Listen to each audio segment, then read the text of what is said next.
Smart homes అదుర్స్ reality రంగంలో సరికొత్త విప్లవం హోమ్ ఆటోమేషన్ గురించి పూర్తి వివరాలకు చదవండి రేపటి సాక్షి దినపత్రిక.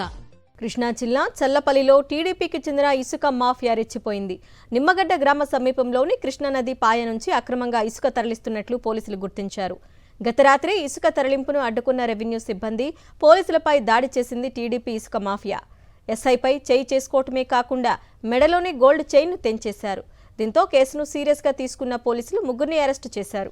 నిందితులపై వాల్టా చట్టం, ప్రభుత్వ విధులకు ఆటంకం కలిగించారన్న నేరం కింద కేసు నమోదు చేశారు. నిందితుల నుంచి ఒక జేసీబీ, ఒక టిప్పర్ను స్వాధీనం చేసుకుని సీజ్ చేశారు. అనంతపురం జిల్లా కనేకల్ మండలం హసన్కన్హల్ గ్రామంలో దుండగులు రథానికి నిప్పు పెట్టారు. రామాలయంలోని రథానికి గుర్తు తెలియని వ్యక్తులు నిప్పు పెట్టడంతో కాలిపోయింది. ఘటనా స్థలాన్ని చేరుకున్న డీఎస్పీ రవిబాబు దర్యాప్తు చేపట్టారు. క్రిమినల్ కేసు నమోదు చేసి నిందితులను పట్టుకునేందుకు 4 ప్రత్యేక బృందాలను ఏర్పాటు చేశారు.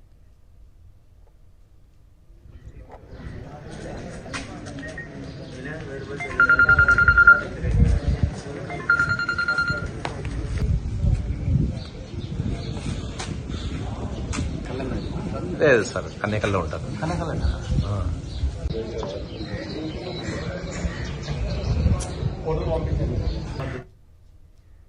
కృష్ణా జిల్లా మచిలీపట్నంలో నగరపాలక సంస్థ, రెవెన్యూ అధికారుల పేదల ఇళ్లను కూల్చేస్తున్నారు. మచిలీపట్నంలోని 3 స్తంభాల సెంటర్ కుమ్మరిగూడెంలో 210 మంది పేదల ఇళ్లను నేలమట్టం చేస్తున్నారు. భారీగా పోలీసులను మోహరించి పేదల ఇళ్లను తొలగిస్తున్నారు. అడ్డుకుంటున్న బాధితులను లాఠీలతో పక్కకు నెట్టి మరీ వారి ఇళ్లను కూల్చుతున్నారు. అయితే తమకు కనీసం నోటీసులు కూడా ఇవ్వకుండా ఇళ్లు కూలగొడుతున్నారని పేదలు ఆవేదన వ్యక్తం చేస్తున్నారు. తమ గోడు వినిపించుకునే వారే లేరంటూ కన్నీరు మున్నీరవుతున్నారు. మంత్రి కొల్లు రవీంద్రపై పేదలు ఆగ్రహం వ్యక్తం చేస్తున్నారు.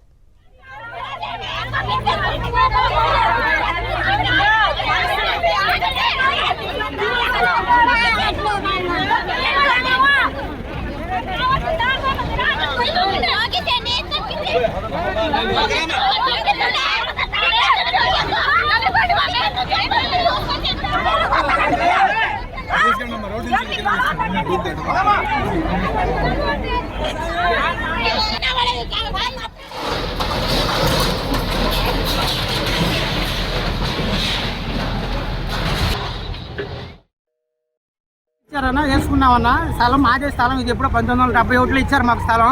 ఆ స్థలంలో వేసుకున్నాం ఇల్లు. ఎవరు మాట్లాడిన వాళ్ళు లేదు అసలు. మాకు 2 రోజుల ముందు టైం ఇవ్వాలి కదా, ఆ టైం ఇచ్చింది లేదు, అసలు పెట్టింది లేదు. అసలు ఒక్క పూట కాడేమో, ఒక్క అరగంట కాడేమో అని చెబుతున్నారు. కమిషనర్కి వచ్చిన కమిషనర్ గారు, కలెక్టర్ గారు పంపించారు, మాది ఏమి లేదని చెబుతున్నాడు. అసలు మొత్తం పడేసేస్తున్నారు. అసలు ఏమి పనికి రాకుండా మరి దాదాపు 5 కోట్లు ఖర్చు పెట్టుకో. కొల్లు రవీంద్రకి తెలుసు, నేను అసలు ఫోన్ ఎత్తుతం లేదు, ఆయనే పంపించింది. కొల్లు రవీంద్రనే పంపించింది, కేవలం కొల్లు రవీంద్రని పంపించింది. ఇది ఆమెగా రాత్రి అమెరికా వెళ్ళిపోయాడంట. ఆయనకి ఇల్లు ఉన్నాయి, ఆయనకి అన్నీ ఉన్నాయి. వాళ్ళ ఇల్లు పడేస్తే అలాగే ఉంటారా? వాళ్ళ ఇల్లు పడేస్తే అలాగే నిమ్మకి నీరేసేట్టు ఉంటారా అండి? చెప్పండి.